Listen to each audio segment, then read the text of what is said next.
तो अभी देखते हैं आर्टिकल 21A। पिछले वीडियो में हमने देखा था आर्टिकल 21 जो कि राइट टू लाइफ है, और आर्टिकल 21A जो कि 86th अमेंडमेंट एक्ट जोड़ा गया 2002 में अटल बिहारी वाजपेयी सरकार में, जिसमें ये कहा गया है राइट टू एजुकेशन 6 साल से 14 साल तक के बच्चे को फ्री एंड कंपलसरी एजुकेशन देने का प्रोविज़न ये अमेंडमेंट में लाया गया है। और ये पहले से था, लेकिन डीपीएसपी में था, directive principle of state policy में 6 साल से 14 साल तक फ्री एजुकेशन देना। लेकिन डीपीएसपी जस्टिसेबल नहीं है, उसका वायलेशन होने पे आप नहीं जा सकते हैं कोर्ट में। लेकिन फंडामेंटल राइट में आने के बाद इसको ये पावर मिलता है कि अगर वायलेट होने पे आप कोर्ट जा सकते हैं। तो इसलिए अब आर्टिकल 45 से हटा के इसको फंडामेंटल राइट में ला दिया गया 86th अमेंडमेंट एक्ट से। तो आर्टिकल 45 का जो जगह बच गया उसके जगह पे ये डाल दिया गया कि 6 साल तक के बच्चे को, 0 से लेकर 6 साल तक के बच्चे को early childhood care and education, childhood care भी है और एजुकेशन भी है, ये स्टेट देने अपने तरीके से देने का व्यवस्था करे। अब ये डीपीएसपी में है, ये भी जस्टिसेबल नहीं है, लेकिन फिर भी स्टेट ने इस पर काम किया है। आंगनबाड़ी वगैरह चल रहा है जो 6 साल से कम के बच्चों को भी अर्ली चाइल्डहुड केयर और थोड़ा बेसिक एजुकेशन वगैरह दिया जा रहा है। और साथ में 86th अमेंडमेंट एक्ट एक और काम किया, फंडामेंटल ड्यूटी में भी ऐड किया। आर्टिकल 51A जो फंडामेंटल ड्यूटी है उसमें ये ऐड किया गया कि हर एक सिटीज़न का, इंडियन सिटीज़न का ये फंडामेंटल ड्यूटी है कि अपने 6 साल से 14 साल के बच्चे को एजुकेशन ज़रूर दे। अपने बच्चे या फिर वार्ड कहते हैं, अगर किसी बच्चे को आप गोद ले रहे हैं वो वार्ड हो गया, आपका गार्जियन होगा। तो बच्चा हो या आपके वार्ड हो, आप उसको गार्जियन की तरह हो, तो उसको 6 साल से 14 साल के बीच एजुकेशन देना फंडामेंटल ड्यूटी है।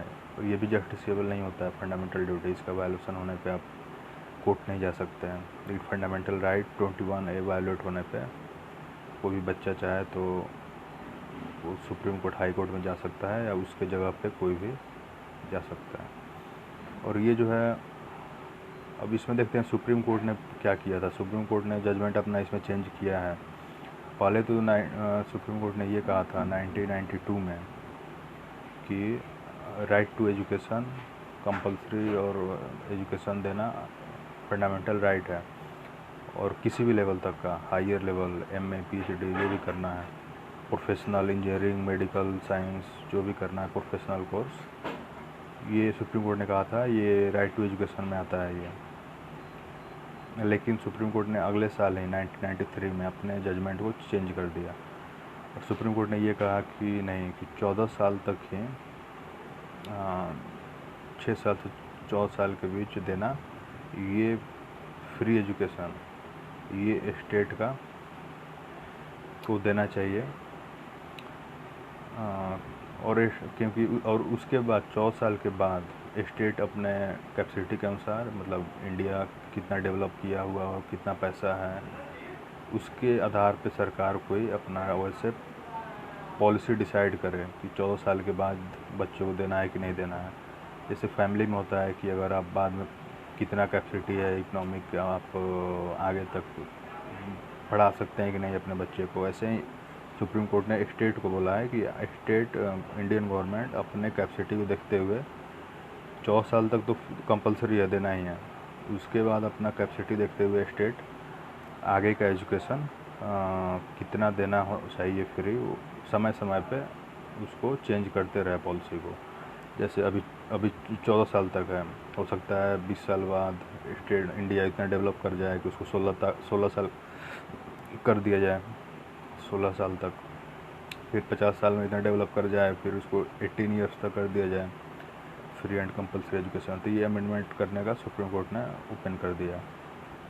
और फिर इसी आर्टिकल के आधार पे, ये तो अब कितना अच्छा, अटल बिहारी वाजपेयी की सरकार ने ये अमेंडमेंट करके लाया था। फिर कांग्रेस गवर्नमेंट ने 2009 में ये एक्ट लाया, राइट टू एजुकेशन।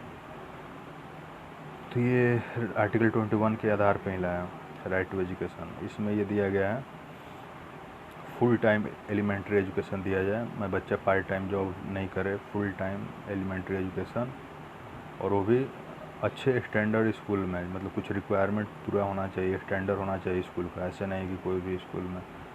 तो एक स्टैंडर्ड हो, बेसिक स्टैंडर्ड, और इसके आधार पे स्टेट जो है, और ये बोला है राइट टू एजुकेशन में कि किसी भी सोसाइटी में अगर इक्वलिटी, सोशल जस्टिस, डेमोक्रेसी ये लाना है अगर सोसाइटी में, तो एलिमेंट्री एजुकेशन बहुत ज़रूरी है, कंपलसरी, और सबके लिए एलिमेंट्री एजुकेशन होना चाहिए। तो ये बहुत अच्छा देखने को मिला कि एक बीजेपी गवर्नमेंट ने ये अमेंडमेंट करके एक एक्ट लाया, आर्टिकल 21 है, और कांग्रेस गवर्नमेंट ने इसको फुलफिल किया, ये पॉलिसी लाया। तो इस तरीके से दोनों तालमेल करके अपना देश के लिए सभी पार्टियां काम करते हैं। जो कमी रह जाता है उसका अपोजिशन में काम होता है बोलने का, लेकिन इस तरीके से एक दूसरे का पॉलिसी को सपोर्ट करने से देश और आगे बढ़ेगा, ये एग्जाम्पल है। ओके, अब यहाँ ख़त्म करते हैं इसको। अब आर्टिकल 22 देखेंगे अगले वीडियो में, और मैं तो जितने सिंपल लैंग्वेज में समझा सकूँ समझा रहा हूँ इस चीज़ को। आप लोग भी सब्सक्राइब शेयर करते रहें। ज़्यादा एडिटिंग वगैरह मैं नहीं कर रहा हूँ, सिंपल वीडियो फ़ोन से यहाँ पर रिकॉर्ड करके डाल दे रहा हूँ। तो हो सकता है बाकी लोग जैसा मैं वैसे हाई क्वालिटी का वीडियो नहीं बना रहा हूँ कैमरे से या फिर एडिटिंग करके, लेकिन एक्सप्लेन जो कर रहा हूँ वो मुझे नहीं लग रहा है कि उसमें किसी तरह की कमी है। जो बुक में दिया है उसके अलावा भी मैं पूरा रिसर्च करके इंटरनेट पे उसके बाद से कुछ ऐड करके तो सिंपल लैंग्वेज में इसको वीडियो बना रहा हूँ, पहले खुद समझ लेने के बाद। इसलिए आप लोग थोड़ा पेशेंस रखें और आगे और भी अच्छे वीडियो बनेंगे। अभी शुरुआत किया हूँ थोड़ा और अच्छे तरीके से। तो लाइक, सब्सक्राइब, शेयर ज़रूर करें। जय हनुमान, जय माँ सरस्वती, गुड बाय।